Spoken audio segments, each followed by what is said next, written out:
너희는 세상의 소금이니 소금이 만일 그 맛을 잃으면 무엇으로 짜게 하리요? 후에는 아무 쓸데없어 다만 밖에 버려져 사람에게 밟힐 뿐이니라. 너희는 세상의 빛이라.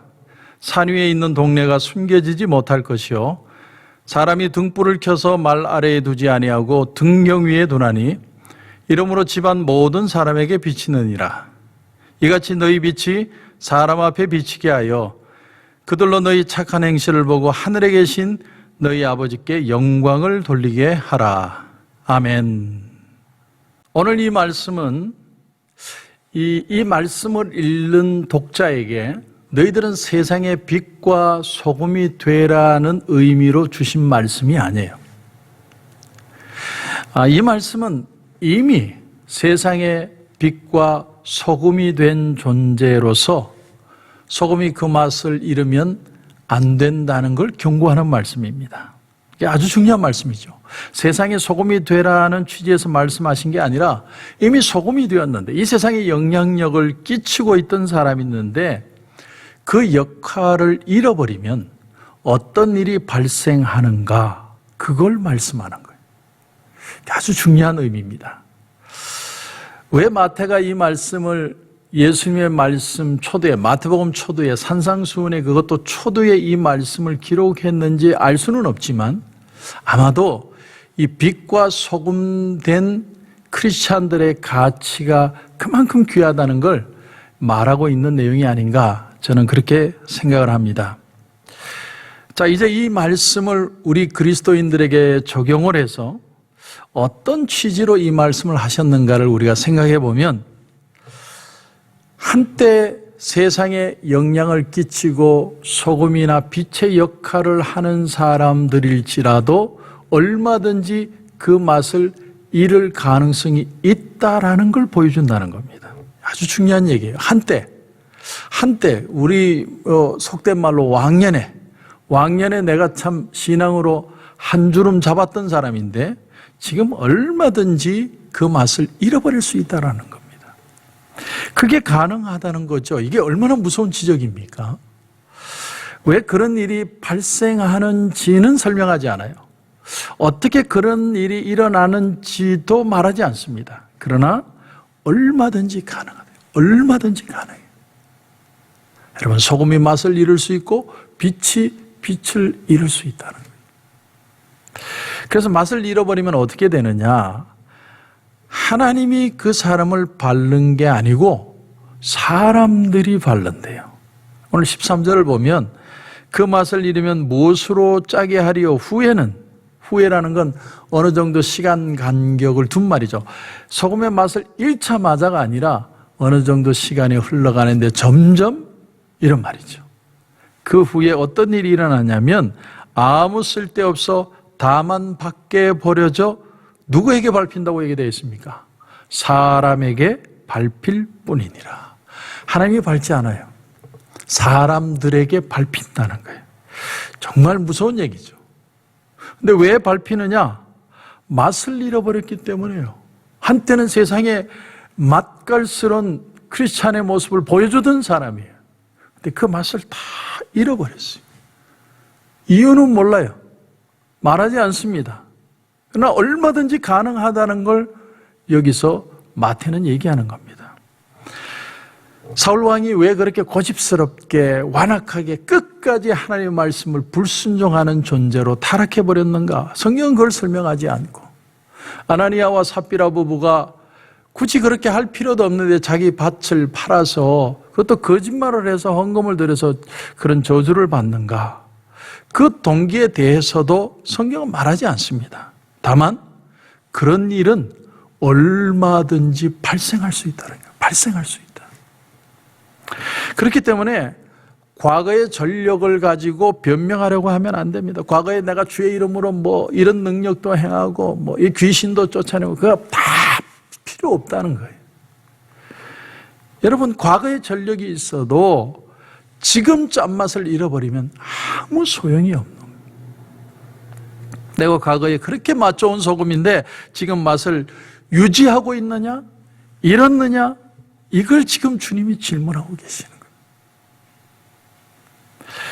그런가 하면 또 하나 14절을 보십시오. 14절 보시면 너희는 세상의 빛이라 산 위에 있는 동네가 숨겨지지 못할 것이요. 우리는 산 위에 있는 동네 그러면 그저 뭐 산동네, 달동네 이렇게 생각하지만 영어 성경으로 보면 이렇게 되어 있어요. A city on a hill. 산 위에 있는 도시. 얼마나 멋있습니까? 우리가 샌프란시스코를 연상해 보면 샌프란시스코를 배경으로 해서 영화를 만든 걸 보면 전차가 위에서 아래로 오르내리는 그런 멋진 장면을 표현하지 않습니까? 그처럼 산 위에 있는 동네. 굉장히 멋진 표현이죠.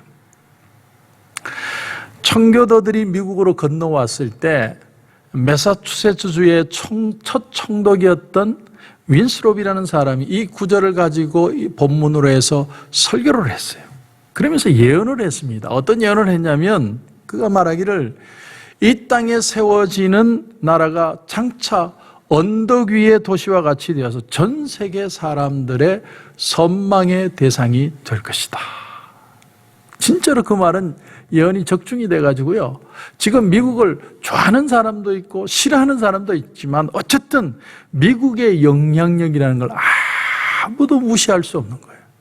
그 윈스롭이라는 사람 한 사람이 그때 누구도 보지 못하는 그 마인드를 가지고 하나님의 나라 그 은혜 안에서 이 미국이라는 나라가 세상의 산 위의 동네처럼 영향력을 끼치게 될 것이다. 사랑하는 성도 여러분, 이 코로나 사태로 미래를 암울하게 그리는 사람들 참 많습니다. 예.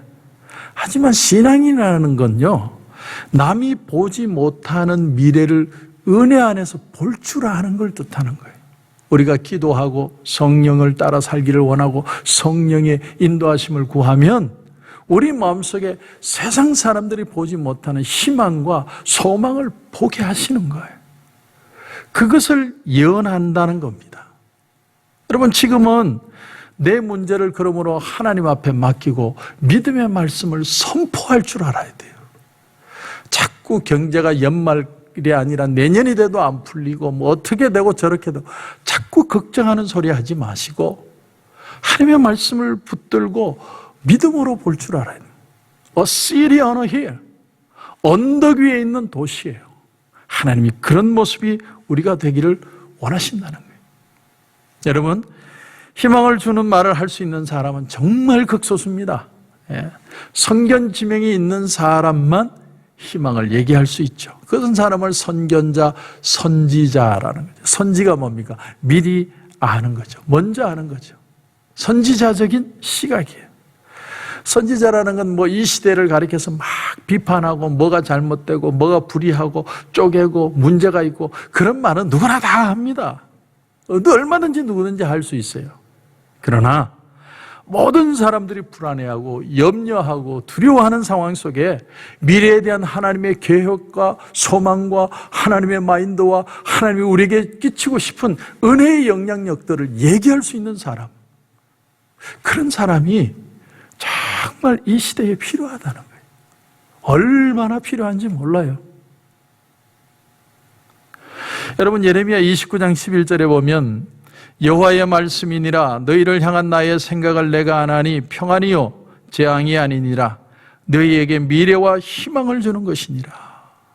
하나님의 마인드는 뭐냐면 재앙을 주시는 게 아니라 미래와 희망을 주시는 게 하나님의 마인드라는 거예요. 하나님의 생각은 이런 것이라는 거예요. 이런 걸 외쳐줘야 되는데 이런 걸 말할 수 있는 사람이 너무나 적다는 겁니다.